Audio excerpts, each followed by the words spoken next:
Thanks here, and welcome to my Building a Contact List series. This series is for those business owners that actually need help, well, putting together a contact list that they can actually reach out to position their products and services. If you're a B2B business, then you're going to find this series very helpful for you when you're trying to figure out or trying to put together your contact list and you're reaching out to potential prospects. Now, before we can even talk about building this contact list, the very first thing I would say you really want to understand is who your target audience is and who's going to benefit from the products and services that you're trying to position. Even to this day, a lot of business owners don't know, or they just feel kind of uneasy about knowing who their target audience is. And if that someone is you, then I have a framework here that I'm going to show with you all today on how you can figure out who your target audience is. That way, you can spend a lot more time going after quality prospects than just throwing darts in a dark room, trying to figure out what sticks with who, or what messaging sticks. So again, the focus of today's episode is I'm going to show you a framework that can help you identify who your target audience is. And that's going to be the first episode for building this contact list. So with that being said, the framework that I am going to be showing you all today is called the four W's. And the purpose of the four W's is to ask you four questions to figure out, who actually needs to hear your message and why. And those four questions are pretty simple. The first question is, what is the problem that you're solving with your business? That's always key. If you don't have a specific problem or pain point that you're trying to solve for somebody, then you don't have a business in the first place. So that first question and knowing what's the problem that you solve is really critical. The second question is, who is impacted by the problem? So knowing specifically and thinking about who is impacted by the specific problem that you're trying to solve for. And then that third question is, where are those people located? So knowing where your target audience is going to be located to help you be able to locate them. So you want to think about where can you find these people? And then the last question is, why are they impacted in the first place? People just don't have pain points and challenges for no reason. There's a specific root cause for why people are having a problem that you're trying to solve for to begin with. So we're going to go through that together in this 4Ws framework. So that I encourage you to, definitely take notes as I go through this. If you have questions, comments, please put those in the comment section below. I can address them after this video. But I'm really looking forward to you all being able to use this framework for your own benefit and to help you figure out who needs to be hearing your message and why. So with that being said, I'm going to share my screen and it's going to be a Word document that is really going to highlight the example framework. So with that being said, you should be able to see my screen. So this is my Word document, and as you can see, a lot of it's already filled out. But for the example for today that I'm using, there is an energy and utility business that I met on Alignable. And for those who don't know what Alignable is, it is a networking platform for business owners. Kind of think of it like a LinkedIn, specifically just for business owners in itself. So with this energy and utilities business, I was asking them, who is their who's your direct audience? Like, who are they looking to talk to? And the person told me specifically, they sell to consumers, they can sell B2B, but they're just trying to figure out, what does that look like when building a contact list?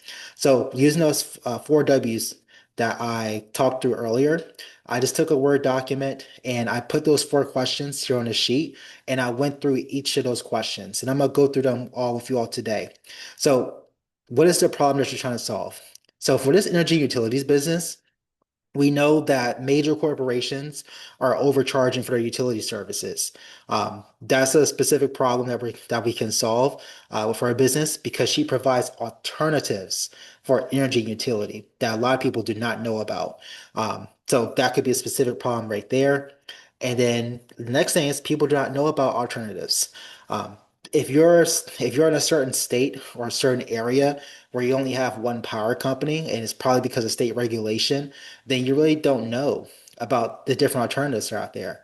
Also, if you're in a state that's deregulated, um, but all you know is a big name companies that can afford for marketing, then you're not going to know about some of the niche players that can actually offer you probably a better service for a better price. So this is the problem that we're going to focus on specifically. So major corporations overcharging, and then people not knowing about the alternatives. So let's talk about who's impacted by the problem. And when I spoke to this business owner, remember they're selling B2B and B2C. So we want to think about where are some of those businesses that is impacted that could really, probably want to save some money on their utility bills. And when we think about some of these businesses, we can think about schools such as daycares, elementary, middle, and high schools. Maybe there's some universities and colleges that we can reach out to. There's restaurants, there's hospitals and clinics, apartment complexes. That could be a huge win if we can find apartment complexes with 100 residents or less, or maybe even more. Maybe there's those brand new complexes that are looking to add utility services. Um, and maybe there's complexes that don't offer a lot for their residents in terms of amenities because they're spending a lot of money on their utilities in the first place. So that's just a couple of examples of some of the businesses that this person could reach out to.